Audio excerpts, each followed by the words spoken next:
Hi everyone, I wanted to share a couple of tidbits for catering.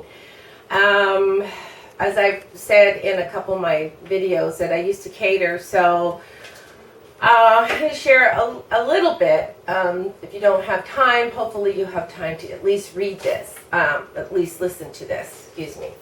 First of all, if you're catering, kudos to you because it's hard work. It takes a lot of precision, it takes a lot of executing, it takes a lot of thinking in advance. The wonderful thing about catering that it takes some organizational skills and it takes a committed team. If you have a committed team, then if they're really there, you'll know the difference between if someone is goofing around and someone is actually committed to do the work and learn. Some people just don't have any experience whatsoever and they're learning. So with that in mind, you want to take the person that is really wanting to learn in the back of the kitchen because that's where it all happens.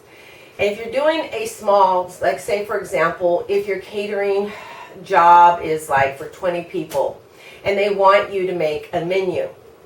And so you want to have like at least 2 kinds of proteins. You want to have like some side dishes and like a couple side dishes, and you always want to have a palate cleanser, which could be a salad and pretty much seasonal of your choice, or if they leave it in your hands.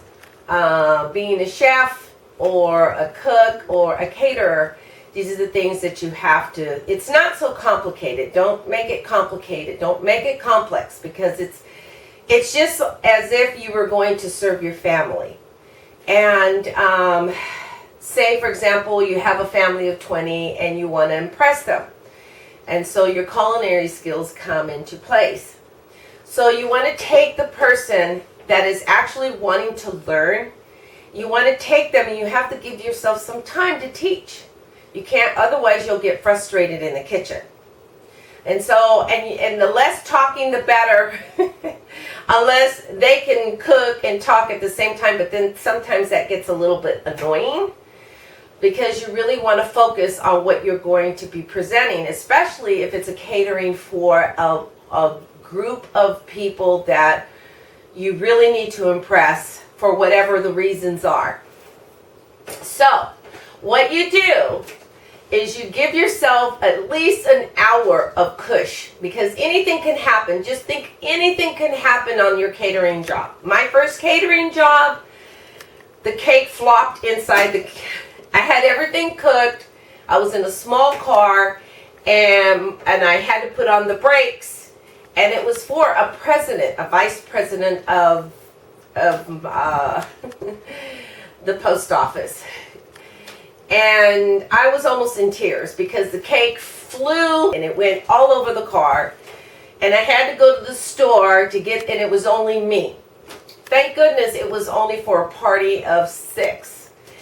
But, and I thought I could do this, but I didn't really think about, you know, things that might occur. So anything can happen. So you want to give yourself plenty of time to be there. If you, for example, if you need to serve at 5 o'clock, then get there at 1 o'clock. And if you're going to be doing most of the food there on the premises, you want to take that cook with you. Make sure they show up or bring them with you. Give them a ride because that's your right arm. And you want to get there, like, for example, at 1 o'clock.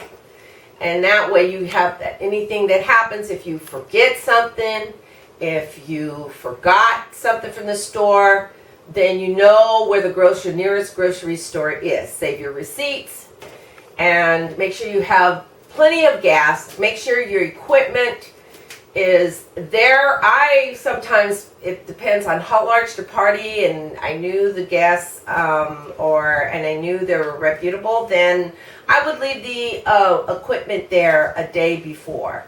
I would actually go, if I had to do a Christmas party, I would ask them, is it all right if I left the equipment there? And so the day before I would come, I would deliver the equipment. Yes, it's a little bit of anxiety, but it made catering jobs easier for me.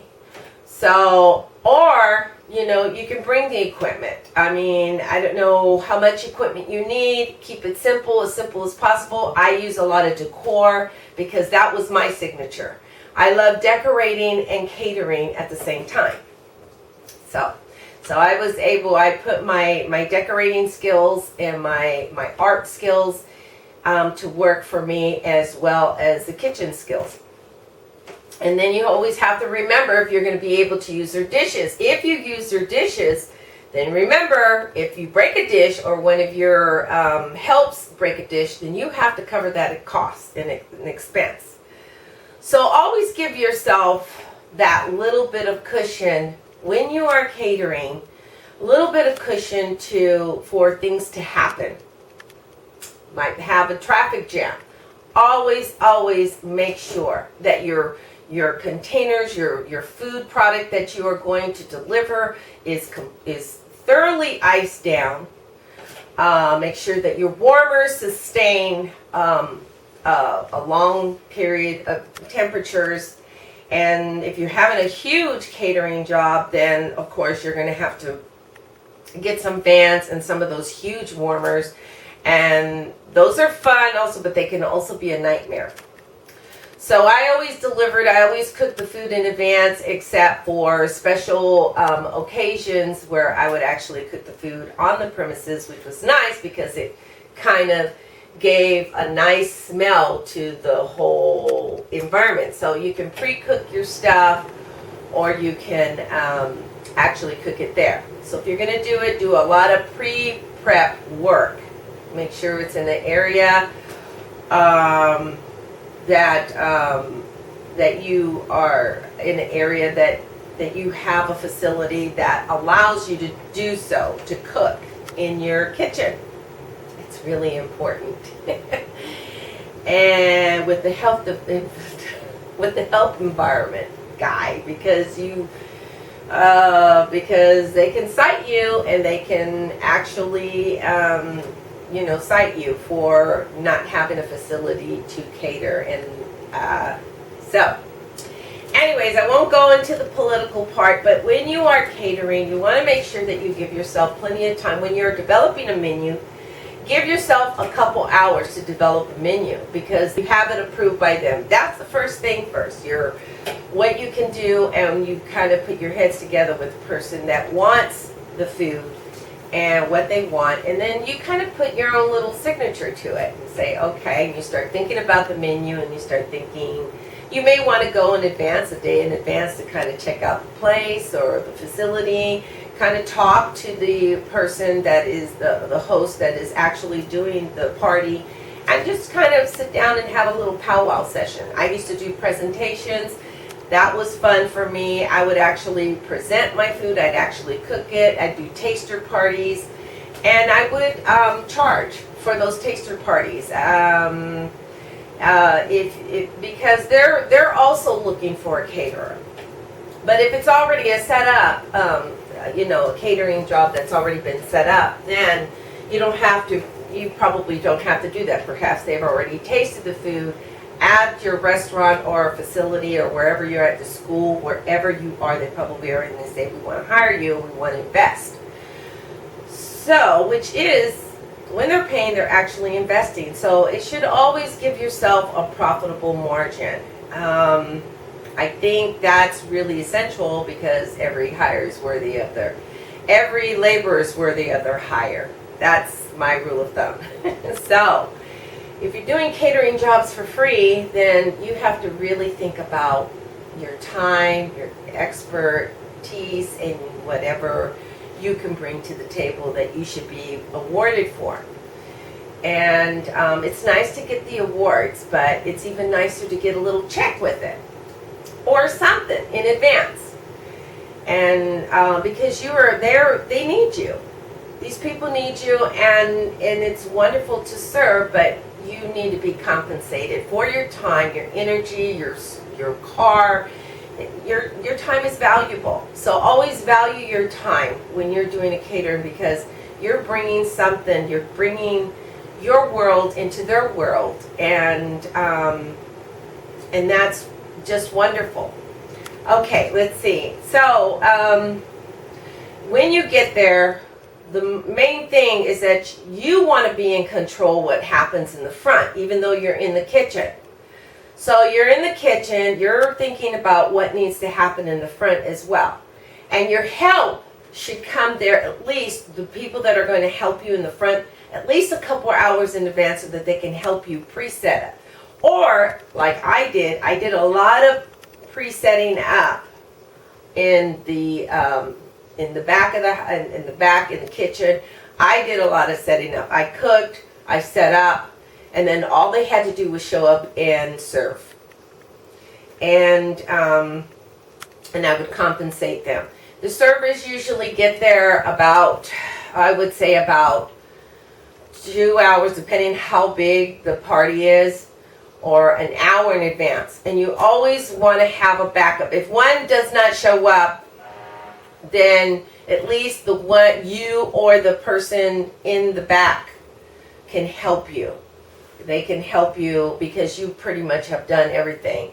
So they can help you. That person in the back should be able, you should have that person to, if something happens where one of your helps does not show up, then you get your right arm and you say, okay, and you always bring an extra set of clothes. Okay, go ahead and change, and you're going to help serve while I do all the cooking in the back. Because it's you as a chef, as a cook, you have to make sure everything goes smooth. And you can do it because it's fun. You're giving out your skills, and it's just a wonderful venture. So, and so that help, you can always have that help serve you the food. So you always have a backup plan. Okay. So let's see, the front people, usually the servers need to help to stay to clean up.